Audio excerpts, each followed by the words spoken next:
Madam கையில் பொருளோட இருக்க மாதிரி தெரிஞ்சிருக்கும். எங்கள் வீட்டுக்கு கொரியர் வந்துச்சு. அது வேற அவங்களே ஆர்டர் பண்ண மாதிரி எத்தனை எங்கள் அம்மா கிட்ட கொடுத்து ஹாப்பி பர்த்டே அப்படின்னாங்க. எங்கள் அம்மா அப்படி தெரியவே தெரியாத மாதிரி ஓவர் ரேட் பண்ணாங்க. சரி ஓகே, அதில் என்ன இருக்குன்னு அன்பாக்ஸ் பண்ணலாம் வாங்க. ஆக்சுவலாக நாங்கள் என்ன ஆர்டர் பண்ணியிருந்தோம்னா ஒரு வெயிட் மிஷின் ஒன்று ஆர்டர் பண்ணியிருந்தோம் அமேசானில் தான். It's was really nice. இதோட காஸ்ட் வந்து பார்த்தீங்கன்னா $699 ஒன்லி. ஆனால் $699 இது ஒர்த்தாகவே இருந்துச்சு. ஸோ அதை ஓப்பன் பண்ணிவிட்டு பேட்டரிஸ்லாம் செக் பண்ணிவிட்டு மம்மி ஏறி நின்று வெயிட் பார்க்க சொன்னேன்.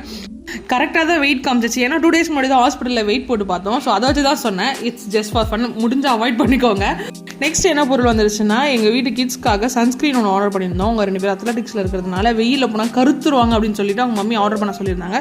அதை போட்டு பார்த்துட்டு அவங்களோட ரியாக்ஷன் நீங்களே பார்த்து தெரிஞ்சுக்கோங்க. கலருக்காக தான் இந்த ஃப்ளேவரே போட்டேன். சீ மருந்து வாசனை வருது. நல்லா தடவை. காலைல எப்படி இருக்கு தெரியலவா? எப்படி இருக்கணும் எக்ஸ்பெக்டேஷன்? ஐ பட்ல வர மாதிரி ஆயிடுச்சு.